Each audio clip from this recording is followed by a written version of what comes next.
Ministries వారు సమర్పించు అల్లాడుచున్న దేవుని ఆత్మ.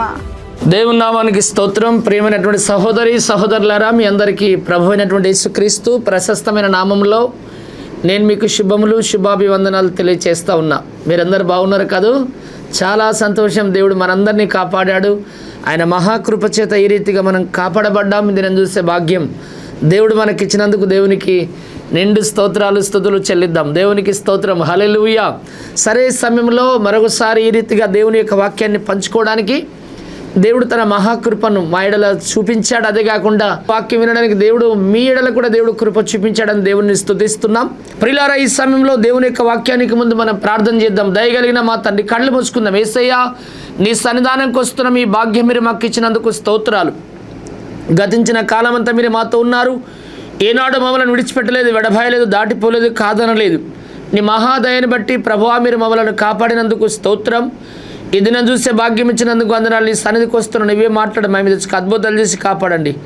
యేసు నామములో ప్రతి ఒక్కరికి పరిశుద్ధాత్మదేవా నువ్వు వినగలిగినటువంటి చెవులు మీరు దయచేయి, గ్రహించేటటువంటి మనసును దయచేయి, అనుసరించేటటువంటి మంచి హృదయాన్ని యేసు నామముల వరకు అనుగ్రహించదు గాక. సాతాను యొక్క అంధకార శక్తులను లయపరచండి. నీవే నీ ప్రజలను స్థిరపరిచి వాక్యం ద్వారా నిలబెట్టి నీ వాక్యం ద్వారా మీరు మాట్లాడి మహిమ తెచ్చుకోమని యేసు నామములో ప్రార్థిస్తున్నాము తండ్రి. ఆమీన్, ఆమీన్. బైబిల్ గ్రంథంలో దేవుని యొక్క వాక్యంలో మత్తయి సువార్త 10వ అధ్యాయం 12వ వచనాన్ని నేను చదువుతాను. బైబిల్ గ్రంథంలో బైబిల్ ఉన్న ప్రతి ఒక్కరు కూడా విప్పి చదవండి. అయినను ఏలియా ఇదివరకే వచ్చెను, వారు అతన్ని ఎరగక తమకిష్టము వచ్చినట్లు అతని ఎడల చేసిరి. మనుష్య కుమారుడు కూడా అలాగే వారి చేత శ్రమలు పొందబోచున్నాడని మీతో చెప్పుచున్నాను నేను. చూడండి ప్రియులారా, ఈరోజు నేను బోధించే అంశం ఏంటంటే యేసుక్రీస్తు రక్తము అనేటువంటి అంశాన్ని గురించి మీతో నేను బోధించబోతున్నాను. ప్రియులారా, ఇదే చదివిన ఈ వాక్య భాగంలో మత్తయి సువార్త 10వ అధ్యాయం 12వ వచనంలో అనేక శ్రమలు పొందబోతున్నాడనే మాట రాయబడింది. అదే కాకుండా అపోస్తుల కార్యం 1వ అధ్యాయం 3వ వచనంలో ఆయన శ్రమ పొందిన తర్వాత అనే మాట రాయబడింది. అంటే ఆల్రెడీ శ్రమలు పొందాడు ఈ భూమి మీద. యేసుక్రీస్తుల వారు ఎలాంటి శ్రమలు పొందాడు? అయితే అందులో నేను బోధించే అంశం ఏంటంటే యేసు రక్తాన్ని గురించి మీతో కొద్ది నిమిషాలు నేను బోధించబోతున్నాను. బైబిల్ ఉన్నటువంటి ప్రతి ఒక్కరు కూడా మనం విప్పుదాం. దేవుని యొక్క వాక్యంలో ఈ బైబిల్ గ్రంథంలో లూకాసు సువార్త 22వ అధ్యాయము 44వ వచనంలో ఆయన వేదన పడి మరీ అతూరముగా ప్రార్థన చెయ్యగా ఆయన చెమట నేల పడుచున్న గొప్ప రక్త బిందువు వలె ఆయను అనే మాట రాయబడింది. ప్రియులారా, యేసుక్రీస్తుల వారు ఇక్కడ బైబిల్ గ్రంథంలో ఆయన దూరముగా ప్రార్థన చేయించినప్పుడు ఆయన లో నుండి కారిపోవచ్చున్నటువంటి ఆ చెమటనటరా రక్త బిందువు వల్లే అయిందని దేవుని యొక్క వాక్యాల్లో రాయబడింది. ప్రియులారా, చెమట రక్త బిందువు వల్లే మారింది అంటే దీన్ని బట్టి మనం అర్థం చేసుకోవచ్చు. యేసుక్రీస్తుల వారు ఈ లోకంలో ఉన్నప్పుడు తన రక్తాన్ని కార్చిండు అని బైబిల్ చెప్తా ఉంది. ఈ వాక్యాన్ని బట్టి కూడా మనం అర్థం చేసుకోవచ్చు ఏమిటంటే ఆయన చెమట రక్త బిందువు వల్ల అయిందని దేవుని యొక్క వాక్యము సెలవిస్తుంది. ప్రియులారా, ఇక్కడ బైబిల్ గ్రంథంలో రక్తము చిందించబడకపోతే ఏం చెప్తుందంటే పాప క్షమాపణ లేదు. భూమి మీద మానవులు పాప క్షమాపణ కలగాలంటే, పాపానికి ప్రాయశ్చిత్తం కలగాలంటే, పాపం నుండి విడుదల విముక్తి విజయం కలగాలంటే మానవుడికి రక్తము అవసరం. అది ఏ రక్తం? కోళ్ళ గొర్రెల ఆంబోతుల రక్తం, పొట్టెల రక్తాన్ని బట్టి మనుషుల యొక్క పాపానికి ప్రాయశ్చిత్తము కలగదు. ఎందుకంటే యేసుక్రీస్తుల వారు ఈ లోకంలో ఉన్నంత కాలం ఆయన అనేక పర్యాయములు ఎంతో శ్రమ పొందాడు. ప్రియులారా, అదే కాకుండా ఆయన ప్రార్థన చేయించినప్పుడు కూడా ఆయన వేదన పడి మరి అతూరంగా ప్రార్థన చేసినప్పుడు ఆయన కారుతున్న చెమటంతా కూడా ఏమైందో తెలుసా? రక్త బిందువు వలె మారిందని బైబిల్లో దేవుని యొక్క వాక్యాల్లో రాయబడింది. ప్రియులారా, బైబిల్ గ్రంథంలో యేసుక్రీస్తుల రక్తానికి కొన్ని రకాలైనటువంటి ఆ బిరుదులు, కొన్ని రకాలైన పేర్లున్నాయి. ఒకటి పేతురు రాసిన మొదటి పత్రిక 1వ అధ్యాయం 19వ వచనంలో ఏమి రాయబడిందంటే అమూల్యమైన రక్తము అనే మాట రాయబడింది. ఈ లోకంలో ఏ రక్తానికి అటువంటి పేర్లు లేవు. కొంతమంది బ్లడ్, కొంతమంది రక్తం ఉంటుంది. ఓ గ్రూప్ ఉంటుంది, ఏ గ్రూప్ ఉంటుంది, ఏబి గ్రూప్ ఉంటుంది. ప్రియులారా, ఈ యొక్క మనుషులకున్న రక్తాలకు, మనుషుల్లో ఉన్నటువంటి బ్లడ్కు ఆ యొక్క O group, B group, AB group, ఇట్లాంటి గ్రూపులు ఉంటాయి. కానీ యేసుక్రీస్తు యొక్క రక్తంకు ఉన్నటువంటి పేరేంటిదో తెలుసా? అమూల్యమైన రక్తం. ఈ రక్తం ఎవరి మీద పడుతుందో, ఈ రక్తం ఎవరి మీద ప్రోక్షించబడుతుందో, ఈ రక్తం ఎక్కడనైతే ప్రోక్షించబడుతుందో అక్కడ మచ్చ మరక లేకుండా, డాగు లేకుండా ఆ రక్తం అంతా కూడా కడిగేస్తుంది అక్కడ. అయితే ఈ ఓ గ్రూప్ రక్తం కానీ, బి గ్రూప్ రక్తం కానీ, ఏబి గ్రూప్ రక్తం కానీ ఎవరి మీద పడ్డా మచ్చ మరక డాగవుతుంది. కానీ ఈ అమూల్యమైన రక్తం ఎవరి మీద అయితే పడుతుందో ఈ రక్తము ప్రతి పాపమును కడిగివేస్తుందని, ప్రతి వారిలో ఉన్నటువంటి మచ్చ మరక, దోషము, పాపము, శాపము కొట్టివేస్తుందని బైబిల్ సెలవిస్తుంది. అందుకే యేసయ్య రక్తంకి ఏం పేరుందో తెలుసా? అమూల్యమైన రక్తం అనే పేరుంది. దేవునికి స్తోత్రం. రెండవది ఏంటంటే నిర్దోషమైన రక్తం అనే మాట రాయబడింది. ఏ రక్తం చెప్పండి? నిర్దోషమైన రక్తం. నిర్దోషము అంటే పాపం లేని రక్తం. ఇందులో పాపం లేదు. ఈ రక్తంలో ఏ రక్తంలోనైనా పాపం ఉంటుంది, కానీ యేసుక్రీస్తు యొక్క రక్తంలో పాపం లేదు. కాబట్టి ఆ యేసుక్రీస్తు యొక్క రక్తానికి ఏం పేరున్నో తెలుసా? ఒకటి అమూల్యమైన రక్తం, రెండోది ఏంటంటే నిర్దోషమైనటువంటి రక్తం అనే పేరు ఈ బ్లడ్కు ఉంది. అదే కాకుండా ప్రాయశ్చిత్తార్థమైన రక్తం అని దేవుని యొక్క వాక్యము సెలవిస్తూ ఉంది. నిర్గమకాండ 30:10 పాప ప్రాయశ్చిత్తార్థమైన రక్తం అంటే పాపాలు క్షమించే రక్తము అనే మాట. ప్రియులారా, ఏ రక్తమైనా మనుషుల యొక్క పాపానికి ప్రాయశ్చిత్తము కలగదు. యేసు రక్తంకే ఆ శక్తి ఉంది. అందుకొరకే పాప ప్రాయశ్చిత్తార్థమైనటువంటి రక్తం అని బైబిల్ సెలవిస్తుంది. ఉదాహరణకు గొర్రె రక్తం, ఆ యొక్క పొట్టేలు రక్తం, మేకల రక్తం, పొట్టేల రక్తం, అదే కాకుండా దున్నపోతుల రక్తం, బర్రెల రక్తం, ఎద్దుల రక్తం, ఆవుదూడల రక్తం, పిట్టెల రక్తం, పక్షుల రక్తం, ఏనుగుల రక్తం, ఎలుకల రక్తం, పందుల రక్తం, పంది కొక్కుల రక్తం, ఏనుగు రక్తం, ఒంటెల రక్తం, ఏ రక్తమైనా సరే, అదే కాకుండా చివరికి మానవుల రక్తమైనా సరే, ఈ రక్తం ఎక్కడ చిందించబడినా అక్కడనే ఉంటుంది. అయితే ఏ వస్త్రం మీద, ఏ వ్యక్తి మీద పడినా అదొక మచ్చ మరక డాగవుతుంది. కానీ యేసు రక్తం ఏం తెలుసా? ఇది ఎక్కడైతే చిందించబడుతుందో, ఈ రక్తములు ఎవరైతే కడగబడతారో, ఈ రక్తం కిందికి ఎవరైతే వస్తారో బైబిల్ అని చెప్తుందో తెలుసా? యోహాను రాసిన 1వ పత్రిక 1వ అధ్యాయం 7వ వచనంలో యేసు రక్తం అంటే ప్రతి పాపం నుండి మనల్ని విమోచించి పవిత్రపరుస్తుంది అనే మాట రాయబడింది. దేవునికి స్తోత్రం, హల్లెలూయా. ఎందుకంటే బైబిల్ గ్రంథంలో ఎబ్రీ పత్రిక 9వ అధ్యాయం 22వ వచనంలో రక్తం చిందింపబడకుంటే పాప క్షమాపణ లేదు. ఏ రక్తము? కోర్ల రక్తమా? కాదు. గొర్రెల రక్తమా? కాదు. ఆంబోతుల రక్తమా? కాదు. మనుషుల రక్తమా? కాదు. పొట్టెల రక్తమా? కాదు. కోళ్ళ రక్తమా? కాదు. ఈ రక్తం ద్వారా మనుషులు ఏం చేస్తున్నారు? దాన్ని చిందిస్తూ ఉన్నారు. ఈ రక్తాన్ని గొర్రెలను కోస్తున్నారు, పొట్టెలను కోస్తున్నారు, ఆంబోతులను కోస్తున్నారు, మనుషులను నరబలిస్తూ ఉన్నారు.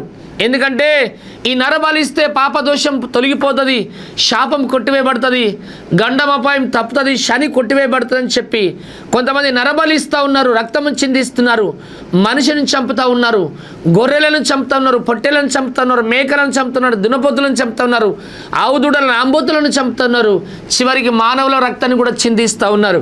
ఈ మనుషుల యొక్క పాపం కానీ, అదే కాకుండా జంతువుల యొక్క పాపము ద్వారా మనుషులకు ప్రాయశ్చిత్తం అసలు కలగదు. ఎందుకంటే దేవుని యొక్క వాక్యం చెప్తా ఉంది. ఇక్కడ బైబిల్ గ్రంథంలో ఎబ్రీ పత్రిక 10వ అధ్యాయం దేవుని యొక్క వాక్యం 4వ వచనంలో ఎడ్ల యొక్కయు మేకల యొక్కయు రక్తం వలన పాపము తీసివేయుట అసాధ్యము. అందుకొరకే ఒక వేదం ఉంది, సర్వ పాప పరిహారార్థం రక్త ప్రోక్షణం అవశ్యం తదరక్తం పరమాత్మ అనే పుణ్యదాన బలియాగం అని ఒక వేదం ఉంది. అంటే సర్వలోకమంతా కూడా పాపంతో నిండింది. ఈ పాపంతో నిండినటువంటి లోకానికి ప్రాయశ్చిత్తం కలగాలి. అయితే ఈ పాపంతో నిండినటువంటి లోకానికి ప్రాయశ్చిత్తం కలగాలంటే తదరక్తమే పరమాత్మనే పుణ్యదాన బలియాగం అన్నారు. అంటే తదరక్తం అనగా తదు అనే మాటకు అర్థం ఏంటంటే పరమాత్ముడు అనే అర్థం. ఈ పరమాత్ముని యొక్క రక్తం ద్వారానే మనుషుల యొక్క పాపానికి ప్రాయశ్చిత్తం కలుగుతుంది. కానీ కోళ్ళ రక్తం ద్వారా, గొర్రెల రక్తం ద్వారా, పొట్టేల రక్తం ద్వారా, మేకపోతుల రక్తం ద్వారా, దున్నపోతుల రక్తం ద్వారా, పక్షులు జంతువుల రక్తం ద్వారా, మనుషుల రక్తం ద్వారా మానవుల యొక్క పాపానికి క్షమాపణ దొరకదు. ఆ తదురక్తం అనే పరమాత్ముని యొక్క రక్తం ద్వారానే, ఆ యేసుక్రీస్తు రక్తం ద్వారానే, అయితే ఆ పరమాత్ముని యొక్క రక్తం ద్వారానే పాపక్షమాపణ దొరుకుతుంది. చాలామంది యేసుక్రీస్తుల వారి కంటే పూర్వం ముందు వచ్చిన వాళ్ళు ఈ లోకంలో ఎందరో ఉన్నారు. వారందరూ నేను దేవుణ్ణి, నేను దేవుణ్ణి, నేను పరమాత్ముని అని చెప్పుకున్నారు. కానీ ఎవరైనా మనుషులందరి కొరకు రక్తము గార్చిన చరిత్ర ఈ లోకంలో ఎవరికైనా ఉందంటే ఎవరికి లేదు. అయితే యేసుక్రీస్తుల వారొక్కరు మాత్రమే తన రక్తాన్ని చిందించాడు. ప్రియులారా, ఆయన రక్తాన్ని ఎలా చిందించగలిగాడు? హెబ్రీయులకు రాసినటువంటి పత్రిక 13వ అధ్యాయం ఈ 11వ వచనంలో, వేటి రక్తము పాప పరిహారార్థముగా పరిశుద్ధ స్థలంలోనికి ప్రధాన యాజకుని చేత తేబడును, ఆ జంతువుల కల్లెబారములో శిబిరమునకు వెలుపట దహింపబడును అనే మాట రాయబడింది. అదే కాకుండా ప్రియులారా, ఈ 12వ వచనంలో, కావున యేసు కూడా తన స్వరక్తము చేత ప్రజలను పరిశుద్ధపరచుటకే గవిని వెలుపట శ్రమ పొందిండు. ఎవరి కొరకు? ఇక్కడ బైబిల్ గ్రంథంలో కావున యేసు కూడా తన స్వరక్తము చేత, అంటే స్వరక్తం అంటే తన సొంత రక్తము చేత ప్రజలను పరిశుద్ధపరచుటకే గౌని వెలుపట ఆయన శ్రమ పొందిండు. దేవునికి స్తోత్రం. తెలుసు, అర్థమైంది కదా? నీ కోసం, నా కోసం, నిన్ను నన్ను రక్షించుట కొరకు, నీ పాపాలు నా పాపాలను దేవుడు విడిపించడానికి ఆయన గౌని వెలుపల ఏం చేశాడు తెలిసిన? శ్రమ పొందిండనే మాట బైబిల్లో రాయబడింది. ఆయన శ్రమ పొందాడు, ఆయన హింసలు పొందాడు. అదే కాకుండా యేసుక్రీస్తుల వారు ఎన్నో రకాలైనటువంటి హింసలు పొంది తన ప్రాణాన్ని పెట్టిండని బైబిల్లో రాయబడింది. అదే కాకుండా ఇక్కడ బైబిల్ గ్రంథంలో అపోస్తుల కార్యం 20వ అధ్యాయం 28వ వచనంలో చదివితే, దేవుడు తన స్వరక్తం ఇచ్చి సంపాదించిన తన సంఘమును కాయుటకు పరిశుద్ధాత్మ మిమ్మును దేనియందు అధ్యక్షులునిగా నియమించరు, ఆ యావత్తు మందను గూర్చియు మీ మట్టుకు మిమ్మును గూర్చియు జాగ్రత్తగా ఉండు అనే మాట ఇక్కడ రాయబడింది. అంటే దీని అర్థమైందంటే బైబిల్ గ్రంథంలో ఇక్కడ స్వరక్తం ఇచ్చి సంపాదించిన తన సంఘమును అనే మాట రాయబడింది. అంటే యేసుక్రీస్తుల వారు ఆ యొక్క గౌని వెలుపల ఆయన శ్రమ పొందాడు, తన స్వరక్తం ఇచ్చి దేవుడు మనల్ని సంపాదించిండు, అనగా తన రక్తాన్ని గారిచ్చిండు అనే మాట ఇక్కడ బైబిల్లో రాయబడింది. ప్రియులారా, ఇక్కడ బైబిల్ గ్రంథంలో యేసుక్రీస్తుల వారు రక్తాన్ని చిందించాడు. ఈ లోకంలో నేను పరమాత్ముని, నేను దేవుణ్ణి అని చెప్పుకున్నటువంటి వారి చరిత్ర ఎందరికో ఉంది. కానీ మనుషులందరి కొరకు ప్రాణం పెట్టిన వారి చరిత్ర కానీ, లేదా రక్తం గార్చినటువంటి చరిత్ర కానీ ఎవరికి లేదు. నా యేసు ప్రభు దేవుడు ఒక్కడికి మాత్రమే ఈ చరిత్ర ఉంది అని బైబిల్ గ్రంథం సెలవిస్తూ ఉంది. దేవునికి స్తోత్రం.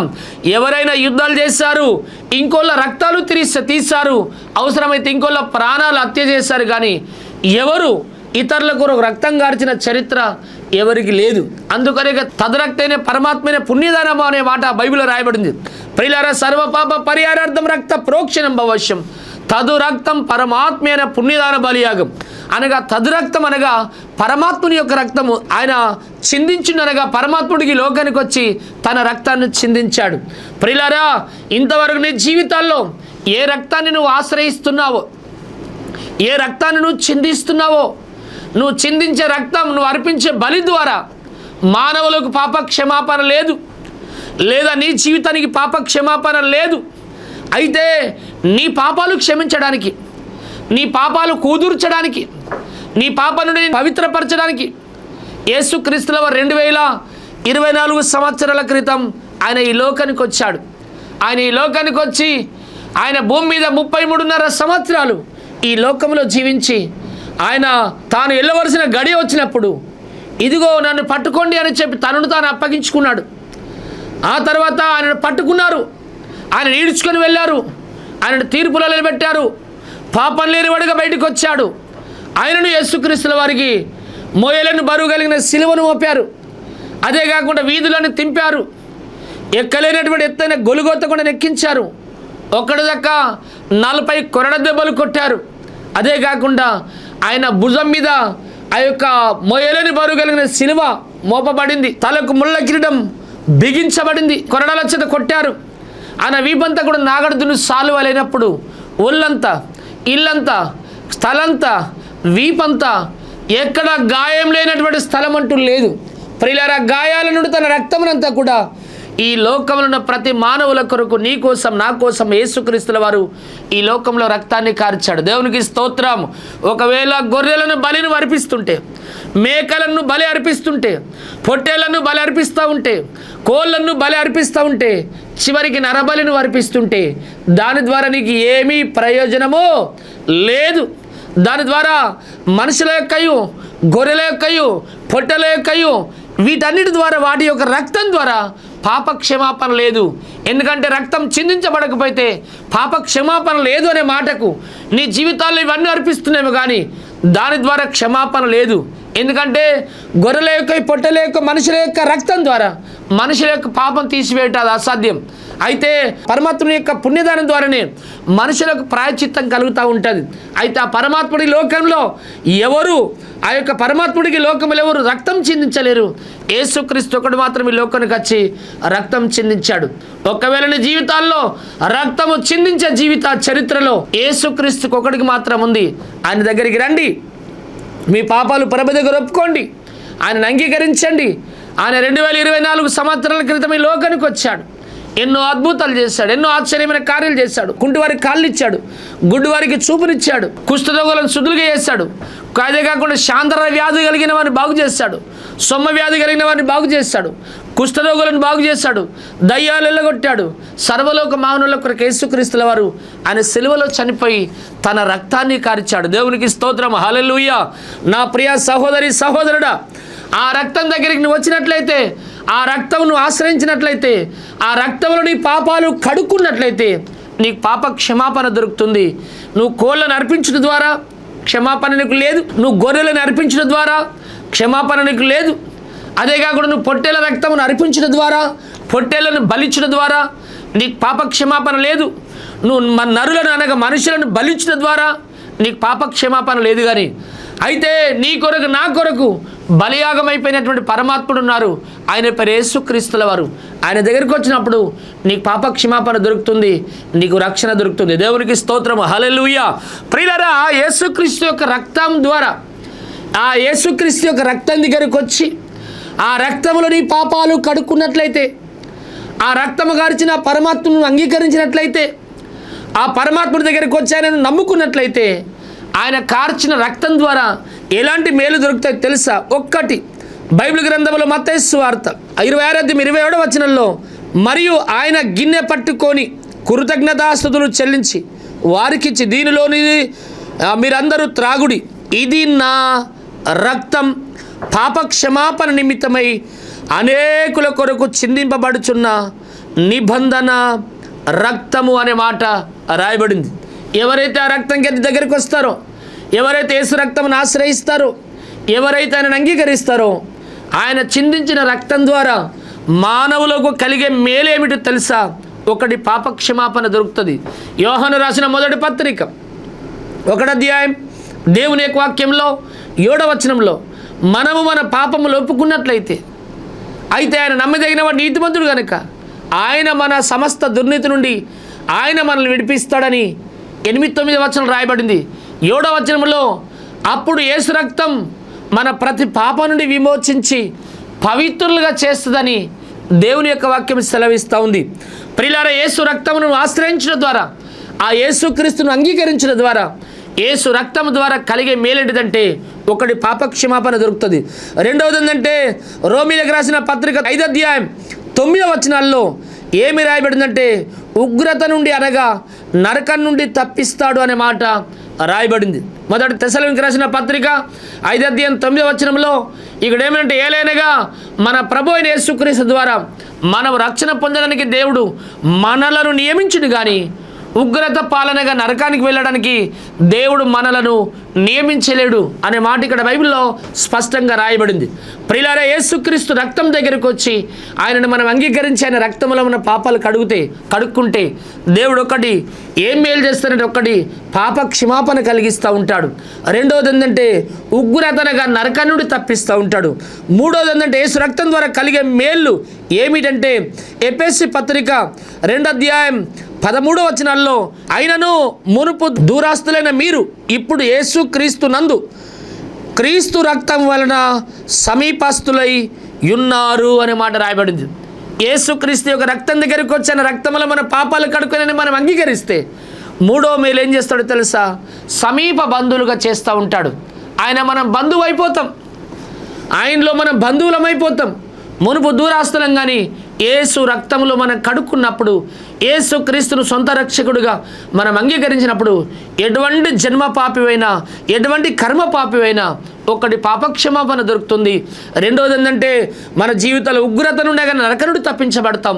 మూడోది ఏంటంటే సమీప బంధువులుగా మనం అయితే ఉంటామని దేవుని యొక్క వాక్యం సెలవిస్తుంది. దేవునికి స్తోత్రం. నాలుగోది ఏంటంటే దేవుని యొక్క వాక్యంలో ఆ యొక్క హెబ్రీయులకు రాసిన పత్రిక 10వ అధ్యాయం 20వ వచనంలో చదివినట్లయితే యేసు రక్తం ద్వారా కలిగే మేలులు ఏంటంటే పరిశుద్ధ స్థలము అనగా పరలోకము చేరుతాము, పరలోక రాజ్యం వెళ్ళే భాగ్యం మనకు దొరుకుతుంది. దేవుని యొక్క వాక్యం చెప్తా ఉంది. హెబ్రీయులకు రాసిన పత్రిక 12వ అధ్యాయం 14వ వచనంలో ఆ యొక్క పరిశుద్ధత లేకుండా ఎవడును ప్రభును చూడడు, ఎవడును పరలోక రాజ్యము వెళ్ళడు అనే మాట రాయబడింది. 93వ దావీదు కీర్తన 5వ వచనంలో యెహోవా దేవా యెహోవా ఎన్నడెన్నడికి పరిశుద్ధతే నీ మందిరమునకు అనుకూలము అని రాయబడింది. ఎందుకంటే ప్రియులారా, మనిషి యొక్క జీవితంలో పాపం ఉంటే పరలోక రాజ్యం వెళ్ళలేడు. ప్రియులారా, పాపంతో ఉన్న ప్రతి మానవుడు యేసు దగ్గరికి వచ్చి యేసునందు విశ్వాసం ఉంచిన రక్తంలో కడుక్కునడం ద్వారా, ఆయన రక్తం ద్వారా కలిగే మేలేంటిదంటే పరిశుద్ధపరచబడి పరలోక రాజ్యము చేరుతామనే మాట రాయబడింది. నా ప్రియ సహోదరి సహోదరుడా, ఎందరో గురువులు మీకు చెప్పిండొచ్చు, ఎందరో వైద్యులు మీకు చెప్తుండొచ్చు, మంత్రతంత్రాలు చేసేవారు, దించేవారు, ఎక్కించేవారు, తావితులు కట్టేవాళ్ళు ఎన్నో విషయాల్లో మిమ్మల్ని భ్రమపరిచి ఈ బలి అర్పించండి, ఆ బలి అర్పించండి, దీని రక్తం చిందించండి, దాని రక్తం చిందించండి, మనుషుల రక్తం చిందించండి అని చెప్పి మిమ్మల్ని ప్రేరేపిస్తున్నారేమో. ప్రియులారా, వాటి రక్తము మీరు చిందించడం ద్వారా మీకు పాప క్షమాపణ లేదు, కానీ మీ పాపాలు క్షమించడానికి, మిమ్మల్ని పరిశుద్ధపరచడానికి, అదే కాకుండా ఆ యొక్క మీకు పాప క్షమాపణ కలగడానికి, మీకు ఉగ్రత నుండి తప్పించడానికి, అదే కాకుండా సమీప బంధువులుగా చేసుకోవడానికి, అదే కాకుండా పరిశుద్ధపరిచి, అదే కాకుండా పరలోక రాజ్యం దేవుడిని కనుకరించడానికి ఆ పరమాత్ముడే 2024 సంవత్సరాల క్రితం ఆయన ఈ లోకానికి వచ్చాడు. ఆయన శిలువ మరణ పునరుత్థానం ద్వారా ఆయన రక్తాన్ని చిందించి ఈ 4 రకాల మేళ్ళు చేశాడు. ప్రియులారా, ఈ మేళ్ళు పొందుకోవడానికి ఆయనను అంగీకరించు, ఆయన సన్నిధికి రా, ఆయన రక్తం దగ్గరికి రా. యేసయ్యా, నీ రక్తం నా మీద పొయ్యి ప్రభువా, నీ రక్తం నా మీద ప్రభాతానికి స్తోత్రనైనా అయ్యా, నీ రక్తంలో నేను వస్తున్నానయ్యా, నన్ను కడుగు యేసయ్యా, నన్ను క్షమించు యేసయ్యా, నాకు క్షమాపణ కలిగించి యేసయ్యా, నేను దొంగను, నన్ను క్షమించు, నీ రక్తంతో కడుగు, నేను వ్యభిచారిని, నన్ను కడుగు, నేను త్రాగిపోతు, నన్ను కడుగు, నేను మంత్రయోగి, నేను మంత్రతంత్రాలు జారచోర కార్యాలు చేసిన వాడిని, నా ద్వారా ఎన్నో కుటుంబాలు నాశనం అయిపోయి ఖరాబ్ అయిపోయినాయి ప్రభా, నేను ఎన్నో తప్పులు చేశాను యేసయ్యా, నన్ను క్షమించి యేసయ్యా, ఈ పాపముల నుండి నేను జీవిస్తే నేను నరకానికి వెళుతాను ప్రభువా, నేను నీ రక్తం దగ్గరికి వస్తున్నా అయ్యా, నీ సన్నిధికి వస్తున్నాను, నీ రక్తములు కడిగి నాకు పాప క్షమాపణ కలిగించి యేసయ్యా, నన్ను రాబోతున్నటువంటి భయంకరణ ఉగ్రత నుండి నరకనుడు తప్పించి యేసయ్యా, దేవా నీ సమీప బంధువుగా, నీ బిడ్డగా, నీ కుమారుడుగా, నీ కుమార్తెగా నన్ను చేర్చుకో యేసయ్యా, అదే కాకుండా నన్ను పరిశుద్ధపరిచి ఆ నరకం తప్పించి స్వర్గం, మోక్షం, దేవుని యొక్క రాజ్యం, నిత్యం నీతో ఉండే భాగ్యం నాకు కలిగించు ప్రభాని ఈ క్షణంలో నిన్ను వేడుకుంటే దేవుడు నీ పాపాలు క్షమిస్తూ ఉంటాడు. ప్రియ సహోదరి సహోదరుడా, శిలువ మీద 2 దొంగలు వ్రేలాడుతూ ఉన్నారు. వారిద్దరి మధ్య పరమాత్మని దేవుడు ఏ పాపం ఎరిగినటువంటి యేసుక్రీస్తు వ్రేలాడుతూ ఉన్నాడు. కుడివైపున దొంగ అంటున్నాడు, ఓ యేసో, మేము చేసిన పాపానికి మాకు తగింది, నువ్వు ఏ పాపం చేయలేవు, నువ్వు పరిశుద్ధుడవు, నీవు నీ రాజ్యంలోనికి వచ్చినప్పుడు మమ్మల్ని జ్ఞాపకం చేసుకో అని చెప్పి వేడుకుంటున్నాడు. అంత దొంగ అయినప్పటికీ కూడా చివరి గడిలో చనిపోతే నరకానికి వెళ్ళిపోతున్న సమయంలో కూడా అలా వేడుకుంటున్నప్పుడు యేసుప్రభు అన్నాడు, నేడు నీవు నాతో కూడా పరదేశంలో ఉండు, పరదేశంలో ఉంటావని చెప్పి దేవుడు చెప్పి పరలోక రాజ్యం ఆ శిలువ పైన వ్రేలాడుతున్న దొంగకు దేవుడు అనుగ్రహించాడు. ఎడమవైపున దొంగ అంటున్నాడు, నువ్వు దేవుని కుమారుడు అయితే, ఆయన దేవుని కుమారుడు కాడా? అసలు ఆయన దేవుడు కాడనుకుంటున్నారా? ఆయన కావాలి కేవలం బట్టి మనుషులు అనుకుంటున్నారా? ఆయన పరమాత్ముడు సుమ. ప్రియులారా, 5 రొట్టెలను చిన్న చేప 5,000 మందికి పంచిన దేవుడు ఆయన. 38 ఏళ్ళ నుండి బెతెస్దా కోన దగ్గర పడినటువంటి రోగ వ్యాధి గ్రస్తుని బాగు చేసిన దేవుడైన, సచ్చినటువంటి సమాధులు ఉన్నటువంటి 4 రోజులకు లేపినటువంటి లాజరును లేపినటువంటి దేవుడైన, దయ్యాలు ఎలగొట్టినటువంటి వాడు, ప్రియులారా ఎన్నో అద్భుతాలు చేసినటువంటి వాడు ఆయన దేవుడు కాడా? వీడంటాడు, నువ్వు దేవుని కుమారుడవైతే నిన్ను నువ్వు రక్షించుకో, మమ్మల్ని కూడా రక్షించు అంటాడు. ప్రియులారా, వాడు అలాగని వ్యతిరేకించి నరకానికి వెళ్ళిపోయాడు. ఈ కుడివైపు ఉన్నటువంటి దొంగ, నీవు నీ రాజ్యంలోనికి వచ్చిన నన్ను జ్ఞాపకం చేసుకుంటే దేవుడు వెంటనే నాతో కూడా నువ్వు పరదేశంలో ఉంటావని చెప్పాడు. నా ప్రియ సహోదరుడా, ఈ రోజు వరకు నీ జీవితాలు అటువంటి పాపపు జీవితాలు నువ్వు ఉన్నాయేమో. అటువంటి పాపంలో ఇంకా దేవుని ఎరగక నువ్వు చనిపోతే, ఆ గొర్రెల రక్తం ద్వారా నీకు పాప క్షమాపణ కలుగుతున్న భ్రమ నీకుంటే, పొట్టేళ్ళు, ఆంబోతులు, మనుషుల యొక్క రక్తం ద్వారా, పక్షులు, జంతువుల యొక్క రక్తం ద్వారా మనిషి పాప క్షమాపణ కలుగుతూనే ఆ యొక్క భ్రమలో ఉండి చనిపోతే నువ్వు నరకానికి వెళ్ళిపోతావు. ఈరోజు ఈ క్షణమంది, దేవా నేను పాపి, నన్ను క్షమించు అయ్యా, నువ్వు నిర్దోషమైనటువంటి రక్తం చిందించినటువంటి వాడవు, అమూల్యమైన రక్తం చిందించినటువంటి వాడవు, పాప పరిహారార్థ రక్తాన్ని చిందించినటువంటి నువ్వు పరమాత్ముడు ప్రభువా, నా కొరకు లోకానికి వచ్చావు, నన్ను క్షమించయ్యా, ఆ 4,000 నాకు కలిగించయ్యా, నాకు పాప క్షమాపణ కలిగియు. రెండవది, నా జీవితాల్లో ఉగ్రత నుండి తప్పించు, అనగా నరక నుండి తప్పించు. మూడోది, నీ కొడుకు బిడ్డగా వేసుకుని సమీప బంధువుగా చేసుకో యేసయ్యా. అయ్యా, నేను ఈ లోకం విడిచిపెట్టి వెళ్ళవలసిన గడియ దగ్గరికి వచ్చేస్తున్నది. ఎప్పుడో, ఏ క్షణమో, ఏ సమయమో, ఏ దినమో, ఏ గడియనో తెలియదు. కాబట్టి అయ్యా, నీ రాజ్యం నాకు అని చెప్పి ఈరోజు ఆయన దగ్గరికి వచ్చి ఆయనను అంగీకరించి నీ పాపాలు ఒప్పుకున్నట్లయితే నీ పాప నుండి యేసుక్రీస్తుల వారు విడిపించి పవిత్రులుగా చేస్తాడు. నీకు రక్షణ ఇచ్చి స్వర్గంలో తనతో సదాకాలం ఉండే భాగ్యాన్ని అనుగ్రహిస్తాడు. ఎంతమంది ఈ రక్తమును ఆశ్రయించాలనుకుంటున్నారు? ఎంతమంది ఈ రక్తాన్ని గార్చిన యేసుప్రభు దగ్గరికి రావాలనుకుంటున్నారు? ఎంతమంది ఈ రక్తంలో మీ పాపాలు కడుక్కోవాలనుకుంటున్నారు? ఎంతమంది ఆయన రక్తం కార్చిన ద్వారా ఈ 4 రకాలైన మేలులు మాకు దొరికినాయి, అయితే ఆ మేలులు నేను పొందుకుంటాను, నేను నమ్ముకుంటానని చెప్పి ఎంతమంది తీర్మానం చేసుకుంటున్నారు? అందరం అప్పగించుకుందాం. నా ప్రియ సహోదరుడా, ఇందాక విన్న వాక్యం మన హృదయంలో దేవుడు నీరు కట్టి ఫలించులాగున మనమందరం ప్రార్థనాపూర్వకంగా మనం ముందుకు సాగుదాం. ఇంత చక్కని వాక్యం మీకు వినిపించబడింది అంటే దీని వెనుకలో ఎంతో ప్రయాసం ఉంటుంది, దీనికి ఎంతో వేల చెల్లించవలసి ఉంటుంది. ప్రియులారెందరో ఆ యొక్క కష్టపడి ఆ యొక్క కూలీనాలు చేసుకుంటున్నటువంటి వారు ఈ కళ్ళాడుచున్న దేవుని ఆత్మని టీవీ కార్యక్రమానికి వాళ్ళు ప్రోత్సహిస్తున్నారు, బలపరుస్తున్నారు, ఎంతోమంది స్పాన్సర్ చేస్తున్నారు. అందుకే వాళ్ళు చేసిన స్పాన్సర్ని బట్టి నేను ఈరోజు దీనికి వేల చెల్లించి మీకు ఈ వాక్యాన్ని అందించడానికి నేను వచ్చాను. ప్రియ సహోదరుడా, నువ్వు విన్నావు, ఈ వాక్యం ఇంకా ముందుకు తీసుకుని వెళ్ళాలి. మీరు కూడా ప్రోత్సహించగలరా? బైబిల్ చెప్తామని మీ ధనం పరమందు దాచుకోండి, అక్కడ దొంగలు ఉండరు, కళ్ళం వేసి దోచుకోరు, అక్కడ చిమ్మట్లుండవు, దాన్ని తినివేయవు, తుప్పు పట్టవు, పాతగిల్లవు. ప్రియులారా, మీరు ఎట్టి కొలతతో మీరు ఇస్తుంటారో అట్టి కొలతతో మీరు పొందుకుంటారు దేవుడి దగ్గర. నా ప్రియ సహోదరుడు, మీరు ఇవ్వండి, మీకు ఇవ్వబడుతుంది. ఎంతమంది ఆయన కొరకు ఇవ్వాలనుకుంటున్నారు? ఈ యొక్క అల్లాడుచున్న దేవుని ఆత్మని టీవీ కార్యక్రమానికి ఎంతమంది స్పాన్సర్ చేయాలనుకుంటున్నారు? అందరం అప్పగించుకుందాం, ప్రార్థన చేద్దాం. దయగలిగిన మా తండ్రి యేసయ్య, మీకు వందనాలు అయ్యా. నువ్వు అమూల్యమైనటువంటి పాప ప్రాయశ్చిత్తార్థమైనటువంటి అయ్యా నీ రక్తాన్ని, పరిశుద్ధమైన రక్తాన్ని మా కొరకు లోకానికి వచ్చి కార్చావు, త్యాగం చేస్తావు, పిడిగుద్దులు గుద్దబడ్డావు, వేలను చేయబడ్డావు, వెలివేయబడ్డావు. ప్రభా, రక్తం చిందించబడకపోతే వేదాలు సెలవిస్తున్న పాప క్షమాపణ లేదు. ఆ పాప క్షమాపణ కలగలని రక్తం చిందించాల. అయితే మనుషులు తెలియక రక్తాలు చిందిస్తున్నారు, కోళ్ళ గోర్ల ఆంబోతుల మనుషుల రక్తాలు చిందిస్తున్నారు. వాటి ద్వారా మనుషుల పాపానికి ప్రాయశ్చిత్తం కలగదని వాక్యం సెలవిస్తుంది. తదురక్తం పరమాత్మ అనే పుణ్యదాన బలియాగం అనగా పరమాత్ముడికి లోకానికి వచ్చిన రక్తం గార్చావు తండ్రి. మాకు ప్రభాతాన్ని పాప క్షమాపణ కలిగించావు తండ్రి. నీకు స్తోత్రం, ఉగ్రత నుండి తప్పించావు తండ్రి. నీకు స్తోత్రం, సమీప బంధువులుగా చేస్తావు నీ రక్తాన్ని చిందించి.